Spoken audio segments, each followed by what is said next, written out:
Yalla, Boker Tov, Beshem Hashem, Naaseh, Venatzliach, en ce matin, Tzom Gedalia, lundi 18 du mois de septembre, et nous sommes déjà le Gimel du mois de Tishri, Be'ezrat Hashem, Shiur acheté ce matin par Cynthia El Grabli, Shem Varechota ou Bechol Ashral Lechaim Tovim ou Shalom, pour l'élévation de l'âme de sa maman, Suzanne Sassia Sebag Bat Benout. זיכרונה לברכה, רוח השם תנחנה בגן עדן עליון וכל השורבות עמה בכלל הרחמים והסליחות וכן יהי רצון ולומר אמן, ainsi qu'une bonne santé et une grande réussite pour la famille Sebag et El Grabli ובכללם כל עם ישראל בעזרת השם ישועות ונחמות, אהבה וערבה, שלום ורעות, ישועות בעזרת השם לחתם בספר החיים והשלום.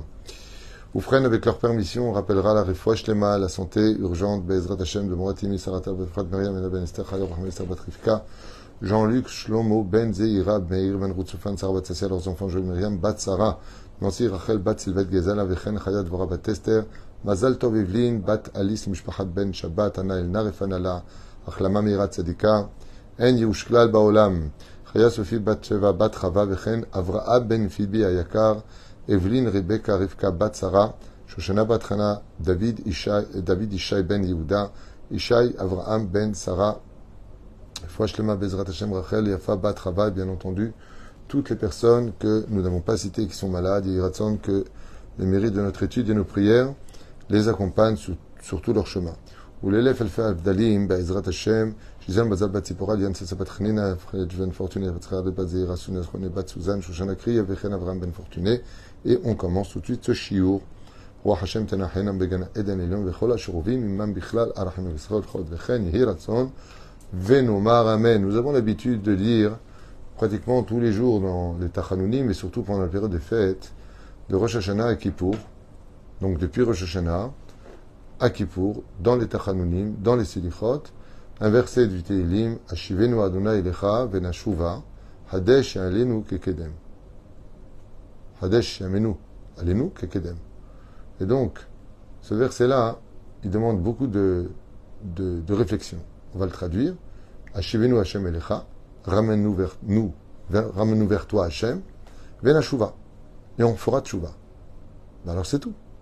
Mais on dit, Hadesh Yamenu, renouvelle les jours, Yamenu nos jours, Alenu kekedem, sur nous comme avant. Et là, ce rajout-là, il est complètement facultatif au niveau de l'oreille. Si tu me dis Shivenu Adonai Elecha ben Shuva, c'est Besséder. Ramène-nous vers nous, on fait Shuva. Pourquoi est-ce qu'il y aurait besoin de dire Hadesh Yamenu Alenu Kekedem et renouvelle pour nous, un renouvellement, des jours pour nous, Kekedem, comme avant. Première question, avant quoi? Première question, comme avant. Avant quoi? Au niveau du Sod, ici se cache de grands secrets. Kedem avant la faute. Comment est-ce qu'on était avant la faute? On était sans faute. Et quand on casse un verre, ou un vase, si vous préférez, on va mettre de la colle pour essayer de le recoller, car on aime ce vase. Et effectivement, il peut devenir carrément étanche, si on ferme bien les choses. Mais ça reste un vase cicatrisé. Est-ce qu'il serait possible d'avoir une teshuva qui serait comme si qu'on n'ait jamais fait cette faute?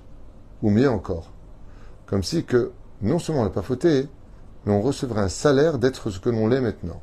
Ça s'appelle Tshuva Be'ahava. Donc on dit à Kadosh Baruch Hu, une chose pour laquelle Rabbi Nachman a beaucoup insisté dans la Teshuva, prie toujours pour que Hachem t'ouvre ton cœur. Une fois, Maran Arav Ovadia Yosef, pendant un de ses discours a dit Ani Baruch Hashem, Zahiti min Hashamaim, l'achpot sechumot Torah. Le désirer d'étudier la Torah. Je ne peux pas vivre sans Torah. Si j'ai pas de livre à étudier, je peux pas. Comme si j'ai plus d'air. J'ai été jaloux de cette phrase. Mais Rabbi Nachman dit, il faut prier dans cette beau des doutes, Hachem, d'avoir le cœur à envie, le hefetz, l'ahpotz l'ilmot Torah, que tu désires étudier la Torah, que tu désires te lever. On va très souvent les prier, et comme on dit, ben je vais prier. Pourquoi? C'est un devoir. Oui, c'est vrai que c'est un devoir. Mais toi, tu as envie d'aller prier? Chez l'acte de la méode. Regardez pour vous donner un petit exemple du Yetzer Hara. Quand un enfant n'a pas encore 13 ans, il a toujours envie de venir à la synagogue. Souvent. Quand il a passé les 13 ans, il n'a plus envie de venir à la synagogue. Souvent. Il y a des cas d'exception, mais c'est la majorité. Manienne. Pourquoi? Il dit parce que le Yetzer Hara, il veut prouver quelque chose de terrible. Il dit avant la synagogue, quand il a moins de 13 ans, il n'est pas obligé, c'est pour l'éducation. Alors je vais lui donner envie. Je vais lui donner envie de jouer au grand. Je vais lui donner envie d'aller étudier, de rencontrer Hachem. Oui, je veux venir à la synagogue, je veux venir à la synagogue. Oh, il va aller voir ses copains, il va aller voir le bonbon que va lui donner le rab. Mais dans le tachlès des choses, il a envie. Une fois qu'il a la bar mitzvah, il n'a plus envie. Mais il faut qu'il le fasse. Et c'est une grande gifle pour nous. Parce que si on avait envie, parce que Dieu nous le demande, alors on serait au summum de la chaîne spirituelle. Non seulement Dieu me le demande, mais qu'est-ce que j'ai envie? Vayomer ineni. Donc tu me le demandes, mais j'attendais que tu me le demandes. Parce que j'ai tellement envie de te servir. Et ça, c'est un niveau qui ne peut appartenir que si Dieu t'ouvre les portes de ton cœur. C'est pour ça que pour le shalom, on dit d'avoir très intéressant. Ose shalom birumav, hu berachamav yaseh shalom alenu. C'est-à-dire que même la paix dans ton cœur ou dans ta vie, il faut demander à Hachem qui te le donne. Il y a ce que toi tu peux faire, ça appartient à un niveau. Mais si tu veux la plénitude, il faut que Dieu t'aide aussi. C'est pour ça qu'on dit Hashivenu Hachem Elecha, ramène-nous vers toi, Venashuva. Et on reviendra. Mais dans quelles conditions? Hadesh Alenu, Alenu Kekedem, mais renouvelle les jours de nos vies comme avant. Alors, avant, quand Adam était créé, qu'il était au Gan Eden, il était de par lui-même heureux de vivre. Il était bien. Quand Dieu lui parlait, il se sentait en harmonie avec, comme un fils avec son père. La volonté d'être avec papa. Mais il y a un autre secret qui se cache à l'intérieur. C'est que, si on pose la question, Kedem, quoi, comme à l'époque de Moshe, quand on a fait tchouva dans le désert pour recevoir la Torah, comme un seul homme avec un seul cœur, à l'époque du roi David, à l'époque du roi Salomon, à l'époque du roi Chizkiyahu, et c'est Kedem. Si vous observez bien, notre Torah est composée de 613 mitzvot, et bizarrement, toutes s'annuleraient volontiers s'il y avait un pikuach nefesh. Je vais expliquer. Si nous étions dans une situation d'être mis en danger de mort, comme Shabbat par exemple, quelqu'un s'est blessé, il faut l'emmener vite à l'hôpital. Le sang coule, une hémorragie, quelque chose, peu importe, chas v'shalom.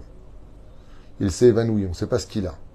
C'est une mitzvah que le plus religieux prenne la voiture et l'emmène à l'hôpital, le plus religieux, pour bien montrer l'importance d'annuler la mitzvah pour sauver la vie. Sauf pour 3 fautes, sur lesquelles il y a marqué Din velo ya'avor, lo ya'avor. Il ne les fait pas. Veyamout. Il est préférable de mourir que de les faire. C'est quoi ces 3 fautes? L'idolâtrie, l'inceste et le meurtre. À partir du moment où on me demanderait, comme Chana et Shiva Banéa, par exemple, de se prosterner devant une idole, il est préférable de mourir, donne ta vie et laisse vivre la mitzvah. Si on me demande de tuer quelqu'un, comme marqué l'autre Arog Naki, un des métiers qui est considéré comme étant un pseudo-métier, mais qui est considéré comme étant irréparable, c'est le tueur à gage. Tu as tué une personne qui t'a rien fait pour de l'argent. C'est incompréhensible. C'est quelque chose d'incompréhensible. Est-ce que vous permettriez, vous serez capable d'excuser quelqu'un qui vous aurait tué, un membre de la famille, parce qu'il a pris de l'argent? Qu'à la limite, il se venge, il a eu les nerfs. Ah, on peut comprendre que justice n'a pas été faite comme souvent il y a eu dans les palais de justice, la personne s'en sort avec un sourire narquois alors qu'il a vraiment violé ou assassiné, et t'as le parent qui vient que sur un revolver et qui tue. Bon, c'est pas bien ce qu'il fait, mais on peut comprendre. Mais le mec, on l'appelle, voilà, il faut tuer monsieur Untel. Bon, moi c'est 100 000 euros. On lui donne 100 000 euros. Pour 100 000 euros, tu enlèves la vie de quelqu'un. Pleurer une famille entière. C'est incompréhensible. C'est marqué, l'autre Naki, ça s'adresse, mais tu ne tueras pas. Naki, celui qui est propre, c'est-à-dire, il n'y a même pas d'excuse pour toi, c'est pour des billets que tu fais ça. On ne peut pas pardonner un homme pareil. Ça, on ne peut pas le pardonner. Ou freine, donc c'est ces 3 choses, et Gilou Yarayot, l'inceste. Si on te dit où tu vas avec ta maman, ta sœur ou autre, tout ce qui est Gilou Yarayot, c'est-à-dire un interdit d'union, selon la Torah s'appelle Gilou Yarayot, eh bien dans ce cas-là, mieux vaut mourir que de l'enfreindre. C'est une mitzvah de donner sa vie. Et la reine, Bezrat Hashem Barach, on commence à comprendre. Le verset nous dit Hadesh amenu alenu kekedem. Nachon Hadesh alenu kekedem. Mazé kekedem. Kekedem. Comme le kedem. qui est celui qui a commis le premier meurtre de l'histoire de façon absolument abjecte. Si vous avez vu une caméra, ce que dit les Midrashim, comment est-ce qu'il a tué Caïn, par jalousie, parce qu'il désirait la sœur de son frère, parce que Akadosh Baruch Hu a préféré le korban, le sacrifice de Hevel, au lieu de prendre le sien, il a décidé de le mettre à mort. Étant donné que la mort n'était pas encore apparue sur terre, il ne savait pas comment le faire sortir à l'âme. Donc il a attendu qu'il se retourne, puis après il lui a donné un coup. Quand il lui a donné un coup sur la tête, il a vu qu'il est tombé. Il voyait qu'il vivait. Donc il a commencé à prendre une pierre pointue, il a commencé à lui fracasser tout le corps. Pour être certain que l'âme sorte, il attendait que l'âme sorte. Et des pieds jusqu'à la tête, il a rendu une bouillie son corps. C'est pour ça qu'il a marqué les dames de ton frère crie vers moi. C'est impardonnable. Une personne qui est décédée, tu l'as tuée, va pas plus que ça. Va pas plus loin que ça. Regarde ce que tu as déjà fait. Et le meurtre de Caïn est incompréhensible. Et pourtant, Caïn va faire teshuva. Alors que c'est impardonnable. Et ça, c'est le meurtre. Ça fait partie des 3 interdits pour lesquels il n'y a pas de teshuva en général. Toutes les mitzvot s'annulent pour sauver la vie. Il y a 3 mitzvot pour lesquelles il est préférable de mourir que de les enfreindre. Et pourtant, Caïn a fait teshuva. C'est pour ça qu'il se réincarnera dans plusieurs époques et on le retrouvera chez Shmuel Hanavi. Le tikkun final, à travers Korach, qui finira chez Shmuel Hanavi, Shmuel vient réparer ce smol qui vient des forces du mal. Et c'est pour ça qu'il va donner la vie à tout le peuple d'Israël en se déplaçant de ville en ville, de village en village, pour faire justice et redonner la vie. C'est le tikkun de Caïn. Korach, c'est la réincarnation de Caïn. Yitro, c'est la réincarnation de Caïn. Pharaon, c'est la réincarnation de Caïn. Kachar Mevim Chazal, le Rizal et autres. Gilgul et Neshamot, le Rama de Pano. Et la reine, lui, il a fait teshuva. Comment Kadosh Baruch Hu, il lui a pardonné. Ensuite, Arayot. Alors, David Amelech alav Shalom, tout le monde sait très bien qu'on lui reproche dans le Télim 51 la faute de Bathsheba. Il a envoyé Uriah, son mari, à la guerre, même s'il lui avait donné le guet, et même si Uriah était Chayav Mita, parce qu'il a désobéi au roi. Donc il était condamné à mort. Mais malgré tout, le prophète Nathan, il stipule bien que David a fauté, avec l'histoire du fameux riche et de la kifsa avec le pauvre, que le riche s'est débarrassé du pauvre pour lui prendre son mouton. Je veux dire par là que le roi David, malgré tout, a été accusé. Le Talmud nous dit Kol Omer David Chata eno la Toé. Tout celui qui dit que le roi David a fauté, il se trompe. En tout cas, il y a une chose de sûre, c'est que le roi David a été pardonné pour la faute de Bathsheba. Et ça, c'est Gilou Yarayot. C'est l'inceste duquel le roi David a été accusé. Lo alenu velo alechem. Au frère, il y a eu un roi d'Israël, Hashem Yishmor Virachem. Un roi dont le père était Tzadik Gamour, Chizkiyahu Amelech. On disait de lui que c'était le Machar, le père du roi Ménaché. Tellement il était tzadik et pieux. Il était le Machar Vadaï, seulement il a raté son père l'occasion de se dévoiler parce qu'il n'a pas chanté le Hallel. De l'importance de chanter en l'honneur d'Hachem. Et le roi Ménaché, quand il a pris le pouvoir, non seulement il a instauré Hashem Yishmor Virachem de manger taref, Hashem Yishmor Virachem la Vodazara, il a placé une statue dans le Echal. Je ne sais pas si vous comprenez ce que je vous dis. Il a placé des statues dans l'enceinte du Beth Amikdash. Il a forcé le peuple à tomber en bas. Un peu comme Yerovam ben Nevat. Seulement, il a fait tchouva. Il a fait tchouva et il est redevenu le roi Ménaché. Alors on a ici l'idolâtrie. Ces 3 fautes-là, normalement, il faut mourir et ne pas les enfreindre. Et si tu les as fait, c'est presque impossible de faire tes tchouva. Comment tu peux avoir fait de telles horreurs et tu peux être pardonné? Et pourtant, les 3 ont été pardonnés. Caïn a été pardonné et il a fait teshuva. Il s'est réincarné pour redevenir un jour tzaddik comme Shmuel Hanavi. Le roi David a été pardonné Beit Galgal Be'ezrat Hashem La'atid lavo kemelech HaMashiach, sera un nitzav du Melech HaMashiach. Oufren, le roi Ménaché, il a été pardonné et il est cité parmi les rois tzaddik parce qu'il a fait teshuva avant de partir. Quand on voit les initiales, Caïn c'est Kouf, David c'est Dalet. Même c'est Ménaché, le roi Ménaché. Kedem. Tout comme tu as pardonné à Caïn, David et Ménaché, de la même façon, Yamenu Kedem. Même si nous on a fait de la Vodazara, même si on a fait un meurtre, même si on a fait ce qu'on a fait, comme tu leur as pardonné à eux, dans leur jour à eux, Az Bezrat Hashem, sois aussi capable pour nous, Hashem, dans cette génération toute particulière, de nous pardonner. Le mot kéké des moralités fait allusion aux 3 personnages symboliques des 3 fautes les plus graves de la Torah, pour lesquelles, parce qu'ils ont pleuré et demandé pardon sincèrement avec leur cœur, rien ne tient devant la Teshuvah. C'est ce que dit le Rambam à propos de Kekedem. Il dit si les 3 fautes les plus graves ont été mentionnées dans la Torah et que 3 personnages en sont les responsables symboles par excellence et que Kadosh Baruch Hu leur a pardonné, alors qu'on n'oublie jamais de dire Hashivenu Adonai Lechavan Hashuva Hadesh Amenu Kekedem. Hadesh Amenu Kekedem renouvelle nos jours Yamenu Kekedem comme leur jour à eux. Si tu étais capable de leur pardonner à eux qui ont fait ça de façon absolument abjecte, alors à plus forte raison, nous, avec tout ce qu'il y a autour de nous dans notre époque, Vadaï que tu seras capable de nous pardonner.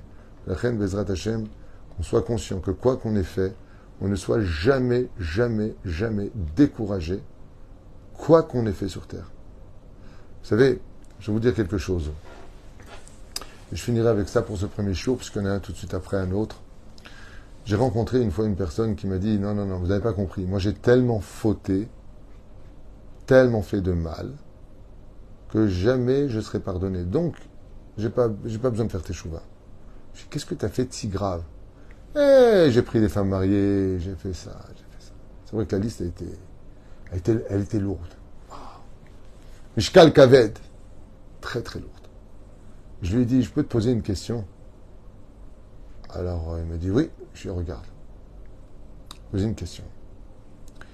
Si je veux prendre une flèche et un arc pour lancer la flèche le plus haut possible, je veux atteindre les plus hautes hauteurs que je puisse atteindre. Qu'est-ce que je dois faire avec mon arc?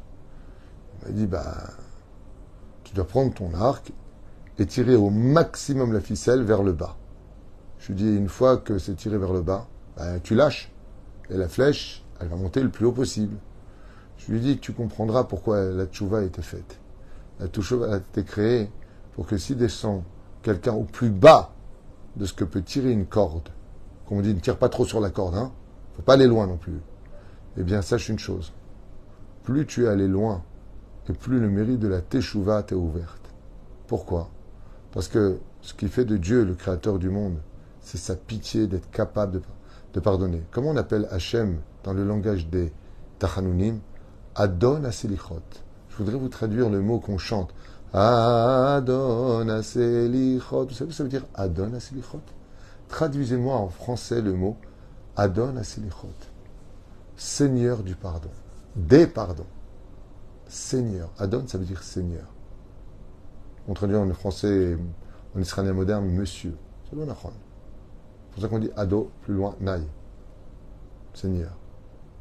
Il est le maître de la Teshuvah. Ce qui fait de Dieu Dieu, c'est qu'il est capable de pardonner là où personne ne serait capable de pardonner. Là où personne ne pourrait donner rendez-vous à un pardon, il n'y a que Dieu qui peut le faire. Et la reine Bezrat Hashem Itbarach, quoi qu'une femme, quoi qu'un homme, quoi qu'on ait fait de nos vies, même si Chazvé Shalom, un homme, a retiré son sexe, il a retiré la Brit Mila, comme j'ai eu à Tel Aviv une personne qui est venue me voir et qui a fait l'opération d'un homme pour devenir femme. Et un jour, il vient me voir à Tel Aviv et il me dit « Comment je peux faire teshuva? Je ne peux pas rendre ce que j'ai enlevé. » Et il s'est mis à pleurer, tellement il regrettait cet acte-là. Tellement il regrettait. Je lui ai dit « Tu sais, il y a 2 endroits où on fait la brite dans la Torah. » Il m'a dit « Ah bon, où ?»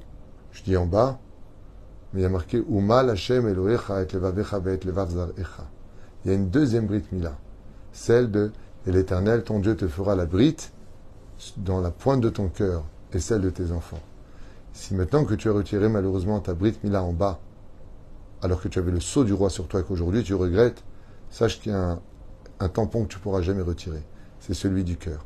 Fais tchouva de tout ton cœur et tu verras que le jour de ta mort, à quel jour te remettra la brite à sa place et que tu seras reconnu en tant que garçon qui est shomer Torah mitzvot ma'asim tovim. Quoi que tu aies fait de ta vie, même si tu en arrivé à enlever un membre de toi, même si tu t'es assimilé au plus profond de l'assimilation, même si tous tes enfants ne sont même pas juifs, même si tu as mangé ce que tu as mangé ou fait ce que tu as fait, la plus grosse erreur que tu pourras commettre de toute ta vie, c'est d'être découragé de faire tes chouvas. ne l'oublie jamais. En yush klal baolam. N'oublie jamais l'histoire de l'arc. Plus tu tires en arrière, et plus ta tchouva ira loin. Il suffit simplement de faire tchouva be'ahava ou be'hiba yetera. Fais tchouva avec amour et avec humour. Si tu arrives à ça, alors tu verras une transformation où tu ressembleras à l'état d'Adam Arishon, carrément avant la faute. Parce que rien ne tient dans la tchouva, comme a dit le Rabbi Israël, pas au dessert, Rabbi Israël, mais Salant. Tant que la bougie brille, on peut encore réparer. Tant que ta neshama est dans ton corps, c'est que Dieu t'attend. Et tant que tu vis, ben ça veut dire qu'il t'attend. Fais tout simplement teshuva. Vous savez, le plus bel exemple de la teshuva, il y en a un. Selon Rabbi Eliezer, il y en a un, je finirai avec ça, qui représente le summum de la teshuva. Que rien ne tient devant la volonté. Cet homme-là, pendant 5 épreuves, il a refusé de faire teshuva. Il a atteint le point de non-retour. Nigmar. Et Dieu lui a endurci son cœur. Pourquoi Rashi et les Chachamim ils disent pour lui fermer les portes de la teshuva. Et donc, pendant les 5 autres épreuves, donc je parle de Pharaon, vous l'avez compris, on parle des 10 plaies, jusqu'à la 5e plaie, il pouvait faire teshuva. Étant donné que de lui-même il a refusé, Dieu lui a refusé la teshuva. Il a fermé les portes de la teshuva. Et pourtant, à la 10e plaie d'Égypte, la plaie des Bechorot, Pharaon est défait. Il dit aux enfants d'Israël de partir. Dans son orgueil et sa haine démesurée, pour des raisons que j'expliquais à maintes reprises dans les shiurim, pourquoi il ose poursuivre les Bnei Israël, on voit que l'océan se referme, il perd toute son armée. En tout cas, tout ce qui restait. Et voilà que, alors que le tumulte des vagues vient sur lui, il se met à chanter Michamocha Ba'ilim Hashem, qui est comme Dieu parmi les dieux. Il reconnaît le Dieu d'Israël et il crie vers Hashem avec de l'eau salée qui coule dans sa gorge. C'est pour ça qu'on dit tous les soirs Mikamocha Ba'ilim Hashem, Michamocha. Alors, Mikamocha ou Michamocha? Quelle différence entre l'un et l'autre? Le Midrash, il dit Mikamocha, c'est nous qui l'avons dit. Quand il a entendu Pharaon, Mikamocha, il a dit Michamocha. Mais pourquoi Cha? Parce que quand tu as de l'eau, tu ne peux pas dire Ka. Mais Ka, tu vois, avec de l'eau dans la gorge, mais Cha, Mocha. À ce moment-là, que le jour il a ramené au rivage. Il a quitté l'Égypte, il est devenu plus tard le roi de Nineveh. Comme ça dit Rabbi Eliezer Ben Orkanos, dans son livre Pirkei des Rabbi Eliezer. C'est-à-dire que même quand les portes de la Teshuvah sont fermées, même si tu penses que vraiment dans le ciel on veut plus de toi, sache que c'est faux et archi-faux. C'est tout simplement que, qu'est-ce qu'on a dit au début? Ashivenu Hashem Elecha. Dans la Teshuvah normale, tu demandes à Dieu de t'aider à faire Teshuvah. Quand la Teshuvah se ferme devant toi, c'est tout simplement à toi de rouvrir la porte. Velo Yeter Misé. Zé Perouchadavar pour lequel. C'est quoi Mikamocha? Mikamocha, qui est comme toi Hashem? C'est tout ce qu'a dit Pharaon. La seule Teshuvah qu'il ait pu faire, c'est de dire à Kadosh Baruch Hu, qui est comme toi parmi les dieux Hashem. Et parce qu'il a dit cette phrase-là, il a eu le mérite d'être sauvé. Le mérite d'être sauvé. On ne se rend pas compte combien la volonté de faire Teshuvah, le fait de demander, des fois on n'y arrive pas, on voudrait être Shomer Shabbat. Une femme a dit, moi je voudrais mettre le kisui, j'y arrive pas, je me reconnais pas, c'est pas pour moi, c'est dur. Rien que d'arriver à cela. Alors qu'est-ce qu'on fait doucement, doucement? On le met le lundi, le jeudi, le Shabbat. C'est pareil pour la jupe. C'est très difficile de passer du pantalon à la jupe. Il fait froid, et puis c'est pas nous, puis on n'a pas envie, puis on a l'impression de s'engager. On se sent plus vieille que son âge. Alors qu'est-ce qu'on fait? On prend 2 jours par semaine où on va essayer de mettre la jupe. Vous allez voir, après on fait un 3e jour. Vous savez combien de femmes ont essayé de faire ça? Aujourd'hui, la prochaine porte la jupe toute la semaine. Et elles sont fières de cela. Léat. Un enfant n'apprend pas à courir dès qu'il naît. Il apprend à marcher. Achen Bezrat Hashem. Léat. Avant de courir, on marche. Avant de marcher, on se tient debout. Avant de se tenir debout, il faut d'abord naître. Faire naître cette échouva pour plus tard apprendre à courir, c'est un processus qui prend du temps. Mais ce qu'il faut comprendre, c'est qu'il ne faut jamais se décourager de cela. Baruch Adonai l'olam amen ve'amen. Dans 5 minutes, il y a un autre shiur, pas moins intéressant, je vous l'affirme, avec une belle histoire. Bezrat Hashem à partager avant Yom Kippourim. Bezrat Hashem Barach. A tout de suite pour ceux qui veulent. Et Toda Rabba d'avoir acheté ce shiur. Shaya Leinu Nishmat. Bezrat Hashem Barach Vitale Shmolahad. Shel Aishat Mamarat Suzanne Sassia Sebag Bat Benut. Ruach Hashem, tenachena begaden el Elyon.